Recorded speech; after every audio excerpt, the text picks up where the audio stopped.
Welcome to You've Got This with Sarah Hamaker, a podcast to encourage and equip moms along their parenting journey. Join Sarah each week as she interviews dads and moms like you and discusses the joys, challenges, and rewards of raising kids. Hi, and welcome to this week's You've Got This. I'm your host, Sarah Hamaker, and I'm delighted to have Darla DeMorrow with me today. She is a certified professional organizer, and her company, HeartWork Organizing, helps people stop the clutter before it starts. She's written a book called Organizing Your Home with Sort and Succeed, and she's also has a second book called Organizing Your Kitchen with Sort and Succeed. She wants to help people to stop decluttering and to find a system that works for them. So I'm really happy to have you on the show today. Thanks for coming, Darla. Well, thanks for having me on, Sarah. Now, kids and clutter seem to go hand in hand, right? Oh, yeah, for sure. We have, I have, as my listeners know, I have 4 children, and our house is not tiny, but they share rooms. So my 2 boys share a room, and my 2 girls share a room. And, you know, sometimes they have a lot of stuff in their room. and it can be, I've noticed this with kids, it can be difficult for them to figure out how to maintain those little treasures that we want to throw out as an adults but mean a lot to them for a period of time, and yet how to keep their room from, they can't walk in it. So how do you help parents or kids to kind of think through clutter and organization as a whole? Right. So 2 answers to that. One is, of course, the more you can model for your kids how to be organized, the better they're going to be at it if they have that inclination.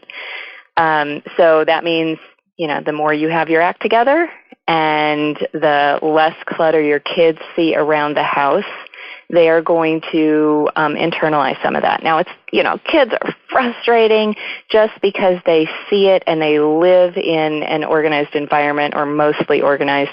Doesn't mean that, A, they have that natural proclivity, or B, that even if they are organized naturally, that they're going to do it 100% of the time. And by the way, that's called being human. Right. So even both of my girls, who are pretty organized, I have to say, they aren't organized 100% of the time. And sometimes their version of organized isn't mine. Right. And that's okay too. I was kind of chuckling just yesterday morning. I was in my 9-year-old daughter's room, and it kind of looked like me as I walked past her room. It kind of looked like a bomb had gone off. But then I stood there in the doorway, and the chair's in the wrong place, and things just looked like they weren't organized to me. But I stood in the doorway for a second, and I realized what had happened was she was in the middle of imaginative play, and she had gone to school, so I was having this observation in the middle of my day.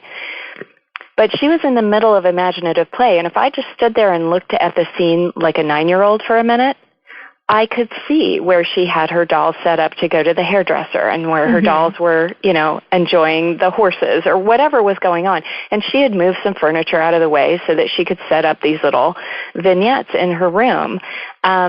It didn't look like, I would have cleaned her room or organized her room or even how I would have played with her toys. But it made sense to her. So if I just stood for a minute and tried to figure out what she was, trying to accomplish, she actually did have something going on. Now, that's not the story all the time, right? Sometimes it's just literally a bomb did go off. Right. So that takes me to the second part, and that is, how do you help your kids get back to an organized space when you have certain standards? Now, my standards for a clean room in their space, not the living room and the common spaces in the house, but their space. My standards are pretty simple, and they know what they are.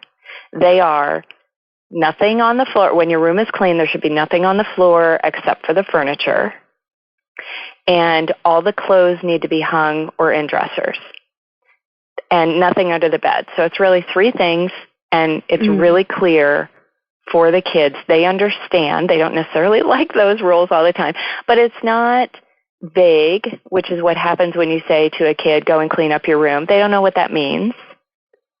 And to get to those three things, nothing on the floor, all clothes either hung or in dressers, and nothing under your bed, there's a lot of decision making that they have to go through, like you said, Sarah, to go through all those little things, those little treasures, those things that they've gotten at birthday parties, or things that they've brought home from schools. Those dealing with those takes a lot of decision making. And so what I have found, and this works for adults as well as kids, believe it or not, is to not send your kid into the black hole of their, dirty, disorganized, cluttered room and say, clean it up, but rather go in there with them and say, I'm going to be here to support you, but you're going to be the one to do the work. And that's really hard for parents sometimes. We call it the buddy system, right? And what you do is bring in some of your own work and sit on the bed or sit at the desk and say, I'm going to do my own work while you're doing your work. And we're going to get our work done together, but you don't need me to pick up things for you, and I don't need you to balance my checkbook, right? But we both have things that we need to get done at the same time. And what you'll find if you do that, and it's, again, so frustrating sometimes as a parent, but what you'll find as you do that is that it changes the energy. It changes the energy from being punished, sending your kid, go spend the rest of the day cleaning up your room. They don't want to do that. And it's punishing if you send them in there alone. It's like solitary confinement. But if you're in there with them, you can be lovingly directing them. Okay, why don't you work on this area for a while? Why don't you just start by cleaning off the top of your dresser? Why don't you just do the things in the bottom, that have landed on the floor in the closet? Just start with these little areas and just be directing them, just be guiding them, which is what we do as parents all the time. It can take 15 minutes. You can have them try and beat the clock, which is a fun version of that game. Or you can say, we're going to be in here until things are to my satisfaction or to your satisfaction. You can run it a couple of different ways. But my point is, don't do the work for your kids, because that's where they will build the skill. Right. And as I often tell parents when I'm talking to them and they're frustrated because, their preschooler can't pick up their toys, I said, a lot of times kids lack the skill to break things into smaller chunks on their own. And one of the things that helped me as a parent to relieve that frustration was that I would give them specific assignments for their room, for the toy room, and it would be things like, I want you to pick up all the blocks. Right. Ignore everything else. Just put all the blocks in their bin, and then you come tell me when you're done. And then we might take a little break when they were, 2, 3, 4 years old. And then I'd say, okay, so now you need to pick up all your doll stuff. And put it in its bin. And having specific places for things is very helpful. But just helping them to see that, and for their room, the same way, like I would say, pick up all your clothes. They either go in the dirty clothes, they go back in, wherever they are. And just breaking it down into smaller chunks, whether you're standing beside your child or whether you're just, sending them off to do that task, is, I think, very helpful, because we expect them, like you said, send them, go clean your room. Well, 90% of the kids are not going to be able to do that unless we've trained them what we mean by that. Exactly. And actually, you said the key. The magic is partially in breaking it down into smaller chunks so that they can, handle an age-appropriate request. But actually, as a professional organizer, we spend, 5 days a week in clients' homes. And what we see over and over and over again is that parents haven't defined where things go. Right. And so you tell kids, put things away. Well, they don't know where away is. So if you are feeling overwhelmed as the adult and you feel like you can't get your space organized, you probably need some help. And there are professional organizers in every state in our union, and also just about every country throughout the world right now. So if you need help getting your space organized, you can reach out and get help, because it's going to be really hard for you to get kids to put things away if away is already chock full or not defined. Yes, and I 100% agree. And I also think on that, there's been a lot of talk about, downsizing our things. Mm-hmm. And what we often forget, I think, as parents, is that there can be too many toys available to our children at one time. Oh, yeah. And so this came to me. My dad had built a little open top, it's about the size of a Foot Locker toy box for my kids. And it was great, but everything would go in there. And so, and they would have a hard time finding things, keeping things clean, even though at that point it was because they were so young. It was like everything went in the toy box. So it wasn't that hard to clean up, okay? They knew where it all went. And I started watching them, and I realized that they would often take toys out to get to what they wanted, but they never played with the ones they took out. Right. It was, you could kind of see a pattern. There was a particular things that they would constantly take out and put back in at the end of the day, but never play with. Right. And that was like an epiphany to me, Darla, because I was like, oh, they have too many toys out. Mm-hmm. Yeah. And not that they would never play. So we started kind of boxing up toys and doing a toy rotation. Do you have any other, thoughts on how, first of all, how many toys do you think is a good kind of rule of thumb, or types of toys, I should say, because, you can't just have one Lego. Yeah, exactly. But that's great that you had that epiphany and you were able to, take action on that.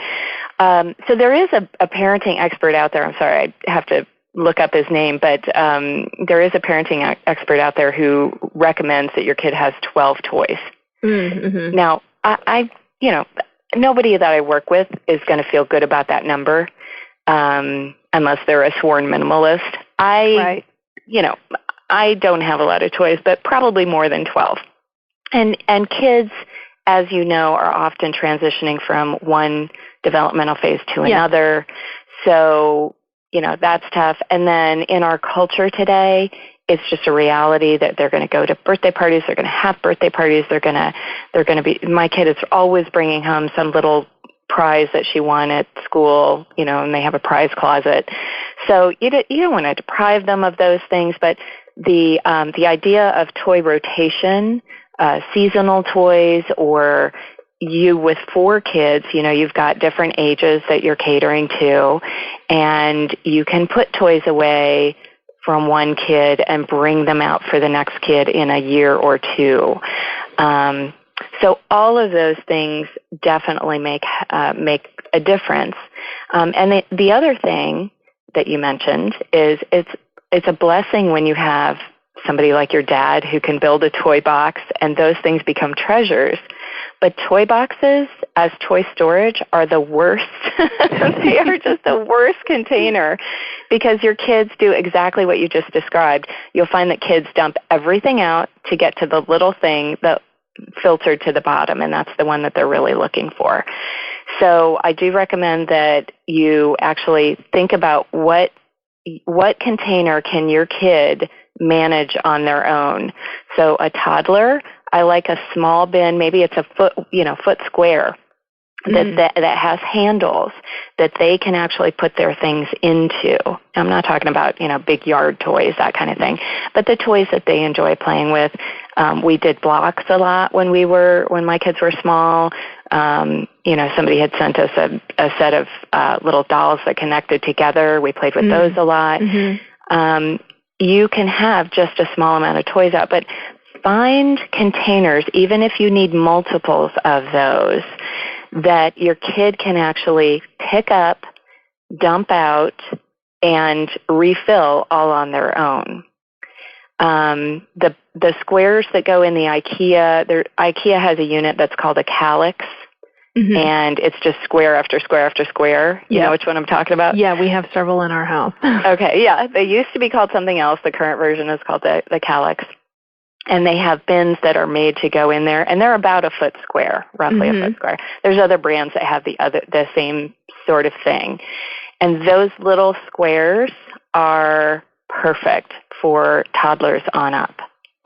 The trick is to use that container as a guide. What we tend to do as parents is say, oh, I'll go through the toys later, and you're just shoving things in cubes just to get them off the floor. And actually, I do recommend that, but once they're full, you got to have your brain go, oh, it's full. Just like I take the trash out when the trash can is full, I probably need to remove some of these toys, take them in, put them in storage so that they can be rotated, donate them, pass them down to the cousins, whatever makes sense for you. But once they're full, something has to click in your mind or your kid's mind to say, I have more than enough at this point. I need to make a decision because, there's another birthday just around the corner. There's Christmas just around the corner. My leprechauns even bring something. The Easter Bunny brings something. Right, there is no shortage of toys coming in the house. So you got to make that transition to things coming in means that things have to eventually leave. And in fact, that's what we mean by I'm the organizer who wants you to stop decluttering. New parents often don't get to this until the teenage years, but it helps when you actually are standing in Target, looking at your cart before you've gone through the checkout line or wherever you shop, Walmart, the grocery store, wherever. If at that point, when you're still in the store and you still are looking at that cart full of stuff, if you realize that everything you bag up and bring home now has to leave your house. Yeah. Not only does it have to find a place, but think one step beyond that. You carry it in, you're going to carry it out. It may be a week from now when trash day is. It may be, a month from now when, things are broken. It may be 6 months from now when the kids are growing out of those clothes. It may be 5, 6, 10 years from now when you finally get around to decluttering the baby toys, right? Right. But at some point, that bag that you brought in from the store has to leave. It has to. So that if you have that realization up front, it'll start to change your buying behavior and your gifting behavior and your discussion with your parents about, what are appropriate and useful and helpful gifts for your kids. It'll change a whole lot of things if you have that epiphany while you're standing there looking at your cart in the store. I love that because it can be so tempting just to think that, we have room for all this stuff, right? And or not even to think about it. Or not even to think about it, and just to just to bring it in and shove it someplace in our home. When my husband and I were first married, we lived in a small, less than 800 square foot condo, 2-bedroom, and which was perfect for us. We didn't have a lot of stuff, but after our first kid was born, that quickly became very small. Even though we were able to go, no, we don't want a lot of baby stuff,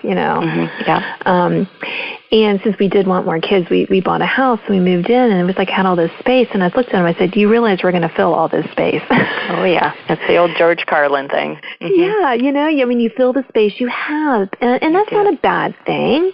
Yeah. But so often we get, stuff can really wear us down and can really make us feel, like it can be, I don't know, it can just kind of stress us out more than it, brings us joy. So how do you find that happy medium between the things that you need, and not having too much because you're stressed having to take care of it all? Yeah. Well, that's really the thing is we, from a parenting perspective, a lot of us go into guilt mode really quickly. And I actually was just presenting on the Sort and Succeed system the other day locally. And I asked a question about, how do you decide which of the 40 black T-shirts you own, you're going to keep? And somebody said, a whole bunch of people actually in the crowd said, well, nobody should have more than, nobody should have 40 of anything. That's just too much. And look, I don't know. I personally don't know how big your house is. I use the example, maybe Oprah has a black T-shirt concierge. She can have that. She has the space. She would have the money to take care of, 400 black T-shirts. Right. That's fine for her. So but there's no judging, right? There's no guilt in Sort and Succeed. There's no G in Sort and Succeed. It's 5 simple steps to organize, and not one of them is judging or guilt. But that's where we as parents sometimes go like, why can't I do this? Other people seem to do this. That's not a helpful emotion. But what is helpful is to understand that we are made by God or, whoever you think the creator is. We are made to do things like economize and hold on to things because, from an evolutionary standpoint, it's a good thing when we say, winter's coming, I got to hoard the nuts. I got to make sure there's enough food around. I got to make sure I can stay warm. That's a behavior that's built into our brains. And if that is working, that means that we are human. Right. And so that's all good. What's not helpful is to stay in sort of caveman mode in 2019 when your house is bursting at the seams and you have 4 kids and they're only, in elementary school or whatever. Because it's one thing to say, winter's coming, I got to hoard the nuts, and for that to actually be true. It's a totally different situation to live 5 minutes from Target when you can go any day of the week and get any amount of nuts that you want. You shouldn't be hoarding the nuts, right? Right. So, and even if you live in a rural area where I grew up, Amazon delivers within 2 days now, and sometimes within, the same day or one day. So there is very little in our modern society that we can't get on almost a moment's notice. We haven't grown up. None of us have grown up learning how to part with things. That's not a course we had in school. It's not a problem that our grandparents had to deal with. So we weren't really taught we might have been taught how to keep a clean room, but we weren't taught as parents, how to rotate things in and out. Like I said, we were taught how to shop well. You probably had a home economics class just like I did. Yeah. That taught me how to shop for, eggs and buy in bulk when that made sense and, do the math. But there was nothing in our education that taught us how to part with things. So it's a learning process that we are going through now because we are living in like a hyper consumer oriented environment. And that's just where we live. So we're all learning these things together. Follow a professional organizer that you love, that makes sense to you, that makes you laugh, because they're going to have these little insights like you're sharing, Sarah, that like you have at home. And you'll realize you're not the only one. You can learn how to organize, how to make better decisions at the store so you don't always feel like you've got this constant influx of things coming into your home. And then you have to constantly declutter, right? Yeah. So, yeah. And it's time consuming, it's energy consuming. You got other things to do. I mean, just with 2 kids, I have to completely tear apart their closet twice a year. We live in a 4-season climate, so I do spring and summer, fall and winter, and as you know, kids grow out of their clothes almost every year. Almost every kid will grow out of their clothes. They're not like us. They're not like, winter's over, I'll wear those sweaters again next winter. No, they're growing out of their clothes. If you're lucky, you can pass clothes down to the next kid or the next cousin in line. But there's a lot of work to completely deconstruct their closet. Just clothes, not even talking about toys, just clothes. It takes me hours twice a year to do that. That's my least favorite part. Yeah. So, nobody tells you that when you bring home your first kid from the hospital. Nobody tells you that. It's a normal part of parenting. Most parents don't love it.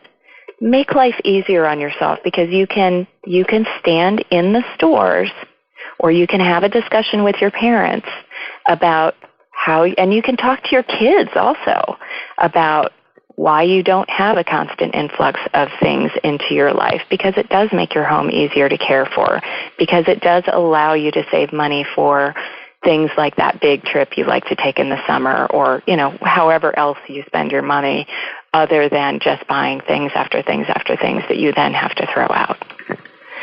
Well, this has been super helpful, Darla. I'm so glad you joined me today. We're at the end of our time, but listeners, you can find Darla's contact information, and I'm sure she has a lot of other good organizing tips on her website as well. Thank you so much for joining me, Darla. Sarah, thanks for having me on. I enjoyed it. You've been listening to You've Got This. I'm your host, Sarah Hammaker, and I've been talking to Darla DeMorrow. Sorry for messing up your name again.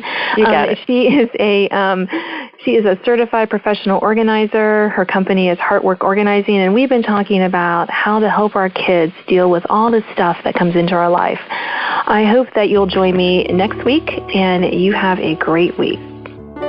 Thanks for listening to this week's podcast of You've Got This with Sarah Hammaker. Sign up to receive notification of new podcasts and listen to previous editions at sarahhammaker.com. Until next time, remember, parenting might be hard sometimes, but don't worry, you've got this.